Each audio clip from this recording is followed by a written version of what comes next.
আচার খেতে কারা কারা ভালোবাসো বন্ধুরা? এই যে চক ঢাল মিষ্টি আচার আজকে তৈরি করছি। কিসের আচার সবটা তোমাদের দেখতে হবে। সবাইকে ওয়েলকাম, সুস্বাগতম। বন্ধুরা, আচার দেখলেই তো লোভ হয়, জিভে জল চলে আসে। আর এত লোভনীয় আচারটা না, চলো কি দিয়ে বানালাম, কি করলাম বৃত্তান্ত দেখতে হবে। আমার চ্যানেলে সবাইকে ওয়েলকাম বন্ধুরা, সবাইকে সুস্বাগতম। প্লিজ সবাই দেখো, আমি এই আজকে বানাচ্ছি হচ্ছে চালতার আচার। চালতা কিন্তু শীতকালে বেশি পাওয়া যায়, আর চালতার আচার খেতে তো আমার দারুণ লাগে। তোমাদের কেমন লাগে কমেন্ট করে জানাবে বন্ধুরা। তো যারা চ্যানেলে নতুন সাবস্ক্রাইব করে নাও। চালতা কাটতে কিন্তু ভীষণ কঠিন, মানে চালতার ভিতরে একটা বিজলা বিজলা ভাব থাকে, ওটা কাটবে খুব সাবধানে।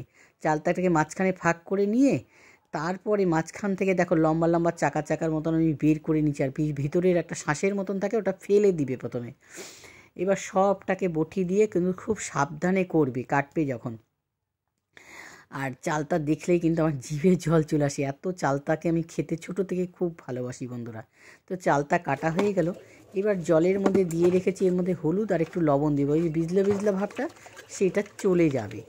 এবার শিল নোড়াতে নিয়েছি চালতা, সম্পূর্ণ চালতাগুলোকে থেঁচে নিব। অনেকে আবার চালতা দু রকমের আচার করা যায়, সেদ্ধ করেও থেঁচা যায়, কিন্তু এটা আমি কাঁচা অবস্থায় থেঁচে করছি। এটা অনেক দিন থাকবে ভালো, আর খেতে দারুণ সুন্দর হবে। তো এখানে সর্ষে, ধনে, শুকনো লঙ্কা, পাঁচফোড়ন, জিরে আর মৌরি সব মশলা, এই মশলাগুলোকে হালকা করে ড্রাই রোস্ট করে নেব। আর এটাকে জলে রেখে দিয়েছি সাইড করে, আর এটাকে ভেজে নিচ্ছি। চালতাটাকে সাইড করে রেখে দিলাম। এবার সম্পূর্ণ হালকা ভাজবে, কিন্তু পুড়ে না যায় যাতে। আর সর্ষে যখন ভাজবে তখন একদম কড়াইকে ঠান্ডা করে ভাজবে। তো ওগুলো সব হয়ে গেছে। এবার কড়াইয়ে তেল দিলাম, খুব শর্টে দেখাচ্ছি যাতে তোমাদের দেখতে ভালো লাগে আর দেখার আগ্রহটা হয় বেশি। তো সর্ষের তেলের মধ্যে করলে মূলত ভালো হবে। এবার দিয়ে দিলাম পাঁচফোড়ন। সর্ষের তেলটা আমি এখানে 3 টেবিল স্পুন নিয়েছি সর্ষের তেল, মানে আচারের কতটুকু আচার করবে সেই হিসাবে তেল দেবে। এবার চালতার থেঁচাটাকে দিয়ে দিলাম, দিয়ে ভালো করে কিন্তু ভাজবো। যতটা ভালো করে ভাজবে আচারটা কিন্তু টেস্টি হবে, বা অনেক দিন স্টোর করে রাখতে পারবে বন্ধুরা।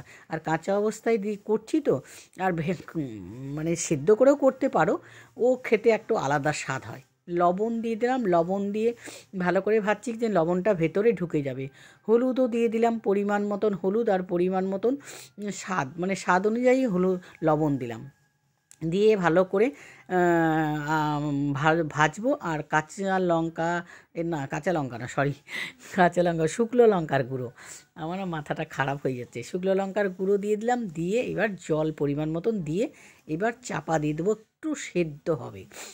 আমি এইভাবে করি, এইভাবে করলে কি আমার সুবিধা মতন করলাম, কিন্তু আচারও ভালো থাকে, তার জন্য তোমাদের দেখাচ্ছি। তো এইবার ঢাকা খুলে নিলাম, খুলে নিয়ে তো দেখবো চালতাটা সেদ্ধ হয়েছে কি না। দেখো চালতাটা কিন্তু খুব সুন্দর সেদ্ধ হয়েছে। তো সেদ্ধ হওয়ার পরে এবার গুড় দিয়ে দিচ্ছি। গুড় দিয়ে মেন আচারটা করলে বেশি ভালো হয়। তো এখানে আখের গুড়, আমার আচারের পরিমাণ হিসাবে আমি আখের গুড় দিয়ে দিলাম।